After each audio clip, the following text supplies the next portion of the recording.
বিসমিল্লাহির রহমানির রহিম। সুপ্রিয় শিক্ষার্থী, আমরা পদার্থবিজ্ঞানের পঞ্চম অধ্যায়ের মোটামুটি কিছু বেসিক শিখেছি। তা আমরা এই বেসিকের উপর কিভাবে সৃজনশীল প্রয়োগ করা যায় বা গাণিতিক সমস্যার সমাধান করা যায় তা আজকে দেখব। আমি আজকে দেখো ঢাকা বোর্ড 2020 সাল থেকে শুরু করেছি। যে তো লক্ষ্য করে স্যার, প্রশ্ন হচ্ছে একটা ইটের দৈর্ঘ্য প্রস্থ উচ্চতা 25 সেন্টিমিটার, 12 সেন্টিমিটার, 6 সেন্টিমিটার, ইটের ভর হচ্ছে 2.25 কেজি।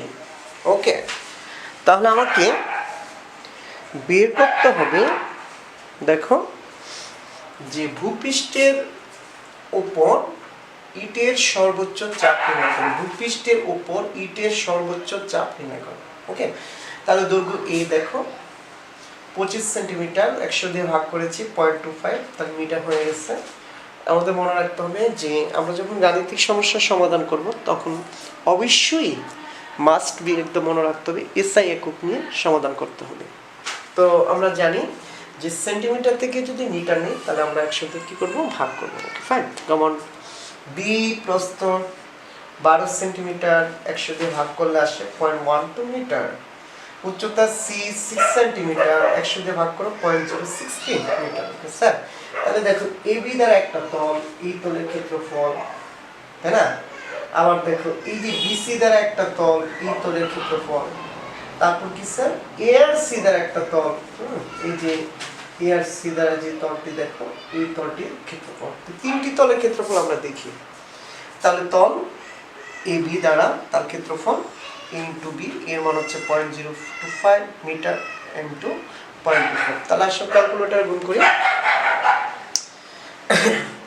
দেখো 0.25 গুণ পয়েন্ট, তারপর হচ্ছে 12, স্যার আসে 0.03 মিটার। মিটার গুণ করলে কি হয় স্যার, মিটার স্কয়ার। ক্লিয়ার? তল, এবার আমরা বিসি নির্ণয় করি স্যার, বি ইন্টু সি। তাহলে বির মান হচ্ছে, দেখো এখানে কত আছে, 0.12 মিটার ইন্টু সি মান হচ্ছে 0.06 মিটার। ওকে স্যার, গুণ করো। তাহলে 0.12 ইন্টু 0.06, তাহলে আসবে দেখো 0.0072 মিটার স্কোয়ার।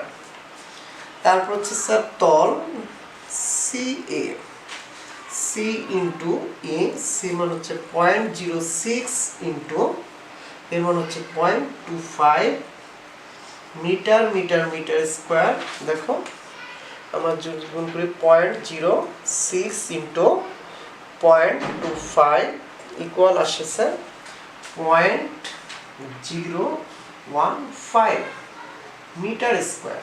ওকে, তাহলে দেখো যে বিষয়গুলো, যে এ বি, বিসি, তারপর হচ্ছে সি, তিনটি ক্ষেত্রফল। এখন দেখো তো স্যার কোন তলের ক্ষেত্রফল সবচেয়ে কম। আমরা এই বিসি তলের ক্ষেত্রফল সবচেয়ে কম।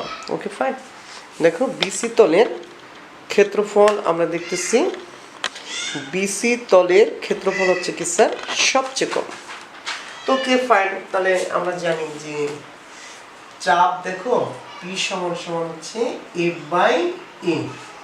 এফ যদি স্থির হয় তাহলে পি সমানুপাতিক 1/a, মানে ক্ষেত্রফল যত বেশি চাপ তত কি কম। তাহলে আমরা দেখবো কোন ক্ষেত্রফলটি সবচেয়ে কম, তার উপরই চাপ কি বেশি হবে। তাহলে আমরা দেখি এই ক্ষেত্রফল সবচেয়ে কম, তাহলে এখানে কি সর্বোচ্চ চাপ বিদ্যমান। তাহলে আমরা কি লিখবো স্যার, যেহেতু দেখো, যেহেতু তারপর লিখবো, যেহেতু তল বিসি এর ক্ষেত্রফল সবচেয়ে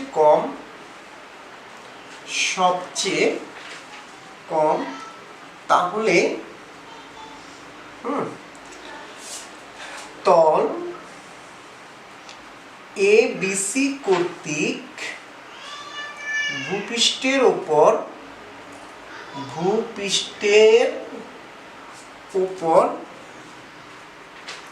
সর্বোচ্চ চাপ ভূপৃষ্ঠের উপর সর্বোচ্চ চাপ পি বিসি ইকুয়াল দেখো এফ বাই তারপর হচ্ছে এ বিসি। এফ মানে কি স্যার এম জি, নিচে হচ্ছে এ বিসি। ওকে, তাহলে দেখো মানগুলো আমরা বসিয়ে দিই। মানগুলো যদি বসাই, এম এর মান হচ্ছে স্যার দেখো এম এর মান এই যে দেখো পয়েন্ট কি 2.25 kg into 9.8 metre per second square. And এই যে এর মান কত স্যার, সর্বনিম্ন কত ছিল 0.0, আমার সর্বনিম্ন চাপ ছিল স্যার 0.0071। সর্বনিম্ন চাপ ছিল দেখো, সর্বনিম্ন ছিল, আমি একটু আবার একটু বের করি, 0.12 ইন্টু 0.06.0072। ওকে ফাইন, তাহলে আমরা এটাকে ভাগ করে ফেলি। এখন দেখো আমরা ক্যালকুলেটরে 2.25 ইন্টু 9.8 ইকুয়াল দিবা, তারপরে এই যে ইকুয়াল দিব, দিলাম, এরপর ভাগ কত 0.0072। তাহলে কত আসে দেখো স্যার, আমাদের চাপের মান আসে 3062.5। চাপের একক হচ্ছে কি স্যার প্যাসকেল। ক্লিয়ার? তাহলে আমরা জিনিসটা দেখি। এবার চলে এসো আমরা যে গ নম্বর কোশ্চেনটি ছিল সেই প্রশ্নটি সমাধান করার চেষ্টা করি। সেই প্রশ্নটি হচ্ছে ইটের সাথে, দেখো প্রশ্নটি হচ্ছে ইটের সাথে, ইটের গ নম্বর কোশ্চেন, ইটের সাথে দেখো ইটের সাথে সম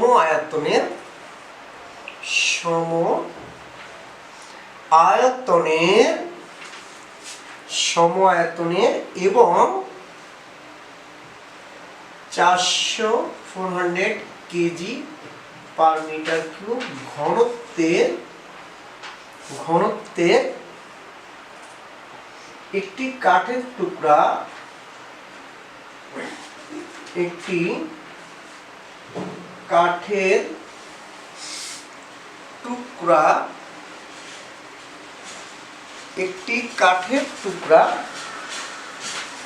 জোড়া লাগিয়ে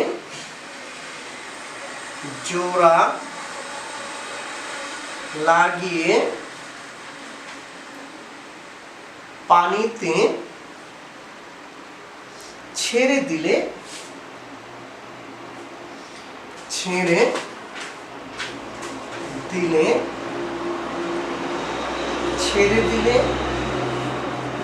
এটি পানিতে ভাসবে না ডুববে? এটি পানিতে ভাসবে না ডুববে? গাণিতিক বিশ্লেষণ করো। তো স্যার আমি প্রায় দেখেছি যে কিছু টিচার ভাষা ডোবাটাকে ঘনত্ব দিয়ে পরিমাপ করে। আসলে এটা 100% অ্যাপ্রোপ্রিয়েট না, আমি একদম কনফার্ম বললাম। তোমরা ভালো ফিজিক্স টিচারের সাথে যদি আলোচনা করো সবাই আমার সাথে একমত হবে ইনশাল্লাহ। কারণ হচ্ছে যে কোনো বস্তু কতটুকু ভাসবে ডুববে তা ঘনত্বের উপর নির্ভর করে না, সে নির্ভর করে বস্তুর ওজন এবং বস্তু কর্তৃক অপসারিত তরল ওজন। দ্যাট মিনস আর্কিমিডিসের যে সূত্রটা, এই সূত্রটার উপর আমি একটুকু বলি। যেমন এক টুকরা লোহার ঘনত্ব তোমার 7000 লোহার ঘনত্ব হচ্ছে তোমার 7000 থেকে বেশি, মনে পড়ছে না আমার, 7600 লোহার ঘনত্ব এক মিনিট, লোহা ঘনত্ব হচ্ছে স্যার ৭৮৬০, ৭৮৬০। আমার কাছে একটা বই ছিল, দেখে নিয়েছি ৭৮, অথচ দেখো পানির ঘনত্ব ১০০০। প্রশ্ন হচ্ছে তাহলে কি লোহা পানিতে কি ডুবে যাবে? তাহলে লোহার তৈরি জাহাজ কেন পানিতে ভাসে, তাই নয় কি? তাহলে কি আমরা কি ঘনত্ব দিয়ে বলো বাসা ডোবা ব্যাখ্যা করতে পারি? মনে বা তোমরা অবশ্যই আমার সাথে একমত হবে, কারণ না। তাহলে লোহার থেকে যে পানির থেকে ঘনত্ব যে সকল বস্তুর বেশি, তাদের তৈরি কিছু সরঞ্জাম আমরা জানি পানিতে ভাসে। কারণ সেই ক্ষেত্রে বিষয়টা এরকম থাকে যে সমায়তন আয়তনের পানি কোনো বস্তুর ওজন বস্তু কর্তৃক অপসারিত যে তরলের ওজনের চেয়ে যদি বেশি হয় তাহলে বস্তুটি ডুবে যাবে, আর যদি সমান হয় তাহলে নিমজ্জিত অবস্থায় ডুববে। যদি কি হয় যে বস্তুর ওজন কম, তরলের সময় অপসারিত তরলের আয়তন বা তরলের ওজন কি হবে, বেশি হবে, তাহলে সেক্ষেত্রে বস্তুটি আংশিকভাবে কি ভাসবে। তাহলে কতটুকু অংশ ভাসবে তা আমরা নিশ্চিত করবো, আংশিক ডুববে বা আংশিক ভাববে। যদি বেশি অংশ স্যার ডুবে যায় তাহলে আমরা বলবো যে আংশিক ভাসছে, আর যদি কম অংশ কি ডুবে তাহলে বলবো আংশিক ডুবেছে। তাহলে প্রশ্ন হচ্ছে যে স্যার আমরা কিভাবে বুঝবো কত অংশ ডুবছে না কত অংশ ভাসছে? তাই তো কথা, এটাই এই কত অংশ ডুবা কত অংশ ভাসা, এটাই হচ্ছে কি স্যার আর্কিমিডিসের সূত্র থেকে বের করা যায়। আমাদের তোমরা মেইন বই ফলো করো, যারা ক্লাস 10 স্টুডেন্ট আছো, যেহেতু বিষয়টা অনেক টিচারই করায়, তোমরা একটু বইতে দেখো, মেইন বই একটু ফলো করো, তাহলে বুঝতে পারবা।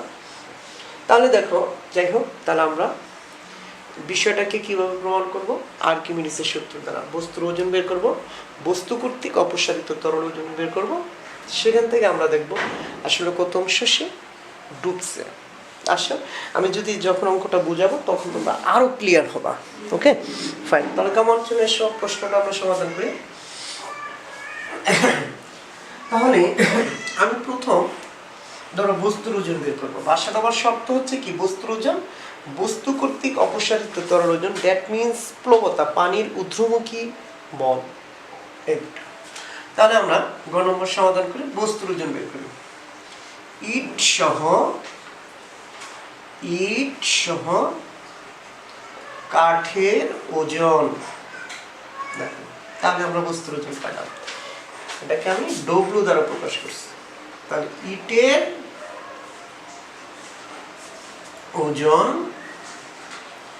যোগ কাঠের ওজন। তাহলে আমরা একটু লক্ষ্য করি, মানগুলো আবার একটু দেখি স্যার। তো ইট সহ কাঠের ওজন ডব্লিউ, তাই না? তাহলে ইটের ওজন প্লাস হচ্ছে কাঠের ওজন। ইটের ওজন মানে কি ডব্লিউ এম জি, আর হচ্ছে এটাকে কাঠের ওজন এম প্রাইম জি। ভিন্নতা প্রকাশ করার জন্য আমরা প্রাইম দিয়েছি, দেখো M M G G plus plus M prime হচ্ছে রো জি, তাহলে রো প্রাইম জি প্রাইম। তাহলে এখন দেখো আমরা ইটের বর এম, দেখো 2.25 কেজি। তারপর আসো 2.25 কেজি। তারপর হচ্ছে কাঠের ঘনত্ব, জি এর মান 9.8, আমরা মুখস্থ জানি, ক্লাস 8 থেকে জানি, মিটার পার সেকেন্ড স্কয়ার। কাঠের ঘনত্ব রো প্রাইম, প্রশ্নে দিয়েছি আমরা 400 কেজি পার মিটার কিউব। আয়তন বি প্রাইম, যেহেতু ইটের সমমানে বলেছে তাহলে সুতরাং বি প্রাইম সমান এ বি সি। আয়তন দৈর্ঘ্য ইন্টু প্রস্থ ইন্টু উচ্চতা, দৈর্ঘ্য প্রস্থ উচ্চতা গুণ করেছি এত মিটার কিউব। এবার চলো স্যার আমরা মানগুলো বসিয়ে দিই। 2.25 ইন্টু 9.8 প্লাস 400 ইন্টু 0.0018 ইন্টু 9.8, ওজনের একক নিউটন। ওকে স্যার, আমরা একটু ক্যালকুলেটর গুণটা করে নিই। তাহলে দেখো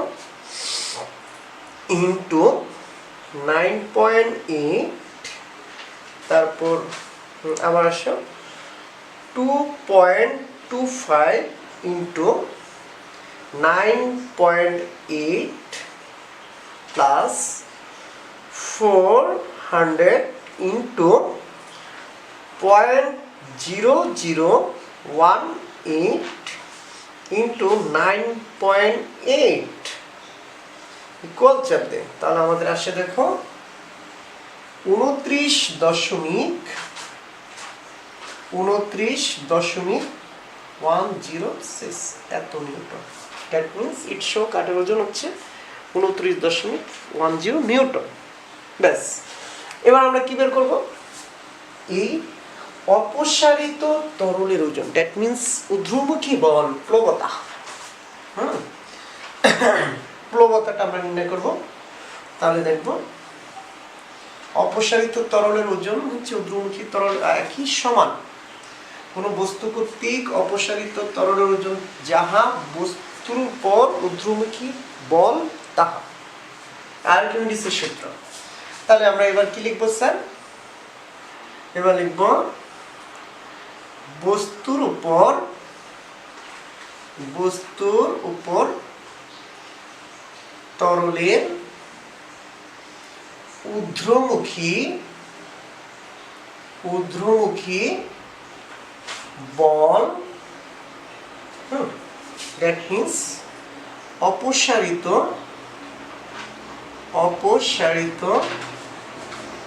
তরলের ওজন,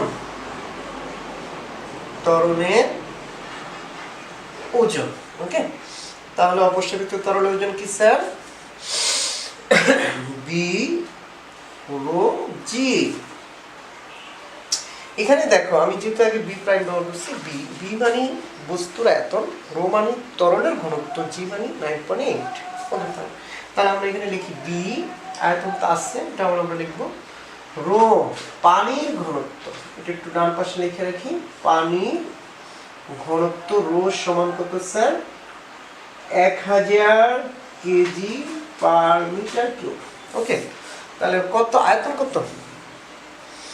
এই যে বস্তুটা, বস্তুর ভিতরে কার আয়তন? ইটের আয়তন প্লাস কাঠের আয়তন। তাহলে ইটের আয়তন কত স্যার? সমমানের। তাহলে আমরা 2 দিয়ে গুণ করে দিই। আয়তন, এই যে দেখো আয়তন কত? 0.008 যোগ 0.0018।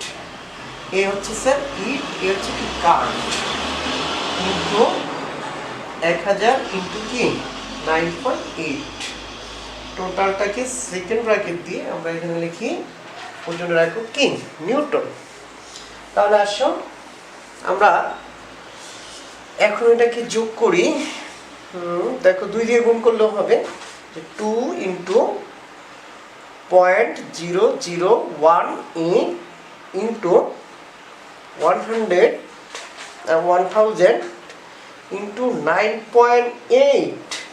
ওকে স্যার, তাহলে দেখো বিষয়টা আসে কত? 35.28 নিউটন। ব্যাস, তাহলে ঊর্ধ্বমুখী বল কি বেশি না? বস্তুর ওজনের চেয়ে ঊর্ধ্বমুখী বল বেশি, সো বস্তুটি কি পানিতে ভাসবে। তাহলে বস্তুটি আমরা পানিতে ভাসবে। এবার প্রশ্ন হচ্ছে যে আংশিক ভাসবে না সম্পূর্ণ ভাসবে, এই কথা আমি না নির্ণয় করে কিভাবে বলবো? দেখো বস্তুটি আংশিক ভাসবে না সম্পূর্ণ ভাসবে, আমরা দেখছি বস্তুর ওজন হচ্ছে বস্তু কর্তৃক অপসারিত তরলের ওজন, দ্যাট মিনস ঊর্ধ্বমুখী বল মান বেশি। তাহলে এই ক্ষেত্রে তরলের ঘনত্ব বস্তুর ঘনত্বের চেয়ে কি হবে? অবশ্যই বেশি হবে, এবং বস্তুটি তরলে কি থাকবে? বেশি থাকবে। এবার প্রশ্ন হচ্ছে যে তাহলে আমরা এখন বলবো বস্তুটি ভাসবে। বস্তুটি কি পানিতে ভাসবে স্যার। এবার আংশিক ভাসবে না আংশিক ডুববে, তা আমরা যদি বের করতে চাই, এটাই আনসার। দেখো বস্তুটি ভাসবে, আমার প্রশ্ন এটাই চেয়েছে। এবার যদি বলে যে আংশিক ভাসবে না আংশিক ডুববে, তা প্রমাণ করতে হলে আমাকে অবশ্যই বস্তুটি কত অংশ ডুবছে তা আমাকে বের করতে হবে। ওকে, আমি একটু দেখাই একটু বাড়তি অংশ তোমাদেরকে বলি যে আসলে বস্তুটি কত অংশ ডুবে গেছে, আমরা তা দেখব। তা বের করার জন্য যে স্যার আমি একটু তোমাদেরকে বাড়তি একটু অঙ্ক করে এর উপরে যে ইটসকারটি পানিতে কত অংশ ডুববে তা নির্ণয় করো। তার আমরা কি করব, আমি একটা বাড়তি প্রশ্ন, কত অংশ ডুববে বা কত অংশ ভাসবে তা বের করো। তাহলে চলো আমরা ইট কাঠের গড় ঘনত্ব বের করি। ঘনত্বটা আসলে দেখো মোট ভরকে আমরা মোট আয়তন দিয়ে ভাগ করলে গড় ঘনত্ব বের হয়ে যাবে। তাহলে ইট সহ কাঠের গড় ঘনত্ব, তো গড় ঘনত্ব বের করো স্যার, মোট ভর ভাগ মোট আয়তন। ওকে, তাহলে মোট ভর কত স্যার, আমরা তো ইটের ভর জানি 2.25, আর কাঠের ভর তো আমরা জানি না, কিন্তু কাঠের ভর এভাবে রো বি জানি, rho B, rho prime B দাও। রো প্রাইম হচ্ছে কি স্যার, কাঠের ঘনত্ব। তো কাঠের ঘনত্ব হচ্ছে কত sir, 400 KG per metre cube, আর বৃত্ত আয়তন সমান কত, 0.0018 মিটার কিউব।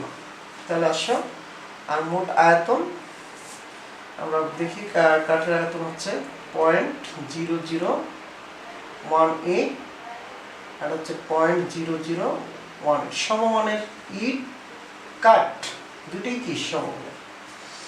তাহলে আসো, তাহলে 2.25 400 প্লাস, এই যে প্লাসের প্লাস 400 ইন্টু বি আয়তন হচ্ছে কত স্যার, 0.0018। ওকে, এটাকে আমরা ভাগ করে দেব 0.0018 গুণ 2, যতবার যোগ তত দিয়ে কি। এবার আমরা বিষয়টি কি দেখো, আমরা কি করব,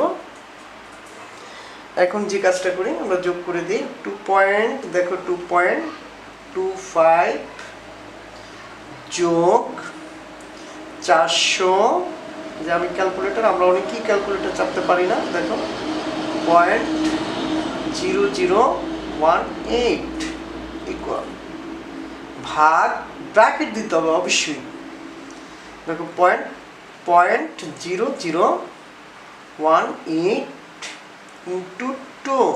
ওকে স্যার, তাহলে দেখো আসে কত, 825। তাহলে গড় ঘনত্ব আসে 825 কেজি পার মিটার কিউব। ওকে, এবার আমরা দেখব যে কত অংশ ভাসে কত অংশ কি ডোবে। তাহলে দেখো আমরা চলো বাকি অংশটুকু করি। এখন আমরা লিখব ভাষা ডোবার কত অংশ ভাসবে কত অংশ ডুববে, তার জন্য সূত্রটা লিখবা, বস্তুর ওজন সমান বস্তু কর্তৃক অপসারিত তরলের ওজন। তরলের ওজন স্যার, তাহলে বস্তুর ওজন mg, তরলের ওজন m প্রাইম জি, জি কাটা m সমান হচ্ছে স্যার, m সমান আমরা লিখতে পারি রো বি, আর m প্রাইম সমান হচ্ছে rho prime B prime. Rho একটু খেয়াল করতে হবে, রো বস্তুর ঘনত্ব, বস্তুর ঘনত্ব কত পেয়েছিলাম, 825 kg per metre cube, B আয়তন 2 ইন্টু পয়েন্ট কি ডাবল হয়ে গেছে না স্যার, বস্তু কাঠ প্লাস কি ইট 0018, তাহলে আসে তোমার একসাথে করে ফেলে 8 দুগুণে 16, 2 কে 2 3, 0 0 26। ওকে স্যার, তাহলে এটা কি মিটার কিউব। বাস, এটা কার বস্তুর, এটা বস্তুর ঘনত্ব। এখানে দেখো বস্তুর ঘনত্ব রো, আর এখানে বস্তুর কি আয়তন বি। আচ্ছা, তোমরা লিখে নিও, আমি মুসাফি না করলাম। এরপর রো প্রাইম, রো প্রাইম হচ্ছে কি তরলের ঘনত্ব। রো প্রাইম সমান হচ্ছে sir 1000 KG per metre cube. তরলের আয়তন বি প্রাইম সমান জানি না আমরা। এই যে এবার দেখো আমরা দেখব এই যে বি প্রাইম, রো প্রাইম এই পাশে, রো বি এই পাশে। তাহলে বি প্রাইম এই বিটাকে নিচে নিয়ে আসলাম, উপরে আছে, আর এই রো প্রাইমটাকে এখানে নিয়ে আসলাম। ওকে স্যার, এবার আসো আমরা মান বসিয়ে দিই। তাহলে মান বসালে কি আসে, বা বি প্রাইম বাই বি সমান সমান দেখো রো, রো কার কার কার এই যে ঘনত্ব 825। দেখো রো হচ্ছে কিসের ঘনত্ব বস্তুর, এটা হচ্ছে তরলের 1000। তাহলে আমরা দেখি, দেখো এবার ইন্টু 100%, কত শতাংশ? তাহলে আমরা দেখি 825 ইন্টু 100, দেখো সমান 4 দিবা, ভাগ হচ্ছে কত স্যার 1000, ভাগ 1000, তাহলে আসে 82.5%। তাহলে বি, এই যে নিচের বিটা এখানে চলে আসবে, ইন্টু কত 82.5%। দ্যাট মিন্স কি বি প্রাইম কি স্যার তরলের আয়তন, তরলের আয়তন বস্তুর আয়তনের 82.8%। তার মানে 82.8% নিচে আর বাকি অংশ কি উপরে। কথাটা বুঝো না, তাই না? তরলের আয়তন অর্থাৎ দেখো তরলের আয়তন সমান হবে কি স্যার বস্তুর আয়তনের, যে বস্তুর আয়তনের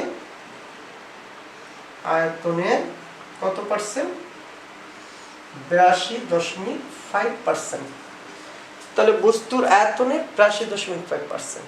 তার মানে যে তরলটা অপসারণ করছে, একটু লক্ষ্য করো চিত্রটা, একটু খেয়াল করো। ধরো এই তরল, এই বস্তুটা এই 82.5% নিচে, আর হচ্ছে 17.5% উপরে।